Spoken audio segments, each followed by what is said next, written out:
বাংলাদেশের দেশের বর্তমান পরিস্থিতি নিয়ে আওয়ামী লীগের একজন কেন্দ্রীয় নেতা, উনি আওয়ামী লীগের প্রেসিডিয়াম সদস্য mister Jahangir Kabir Nanak, man of Barishal বা ঢাকাতে উনি থিতু হয়েছেন। খুবই প্রভাবশালী নেতা ছিলেন আওয়ামী লীগের।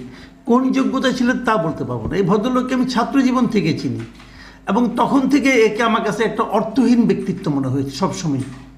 মানে খুবই একটু কিছুটা চেষ্টা টাইপের একটা শব্দ আছে না, এরকম মনে হয়েছে তাকে সবসময় আমার।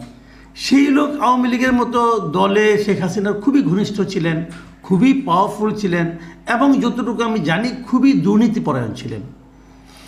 এবং এই 5ই আগস্টের ঘটনার পর উনি যথারীতি পালিয়েছেন এবং পালিয়ে থেকে উনি মাঝে মাঝে উকি দিয়ে, কাসিম যেরকম মাঝে মাঝে উকি দিয়ে মুখটা বের করে, এরকম উকি দিয়ে কিছু কিছু কথাবার্তা বলেন, বাণী দেন দেশবাসীকে।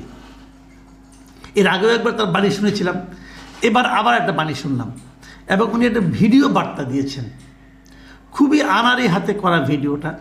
এবং উনি একটা জিনিস যেন পড়ে শোনাচ্ছেন জাতিকে, এবং ওনার যে পড়ার ভঙ্গি এবং পড়ার যে বিষয়বস্তু, ভেতরে যে বিষয়বস্তুগুলো আছে, আমি হাসি থামিয়ে রাখতে পারিনি।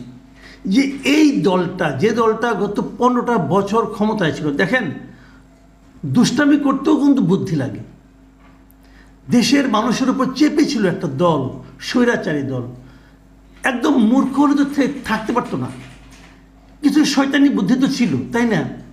তো শয়তানি বুদ্ধি তো একটা বুদ্ধি, কুবুদ্ধি, কিন্তু বুদ্ধি তো বটে। তো এই লোকের কথাবার্তা শুনে আমার কাছে লোকটাকে নিতান্তই মূর্খ মনে হচ্ছিল। উনি কি বলছিলেন আপনারা শুনলে হাসবেন। আমি ওনারটা দেখেছি, পরে আমি এই রেকর্ডিং করার সময় আমি দেখলাম যে জিনিসটা, যে মোটামুটি কয়েক ঘন্টা হয়েছে, এর মধ্যে প্রচুর লোক এটা দেখেছে এবং এর মধ্যে আমি কমেন্টই দেখলাম হলো আপনার 6300 কমেন্ট। আমি এই কমেন্টগুলো একটা একটা করে পড়েছি, প্রায় সবগুলোই আমি পড়েছি। আমি একটা কমেন্ট পেলাম না যে কমেন্টে ওনাকে প্রশংসা করা হয়েছে।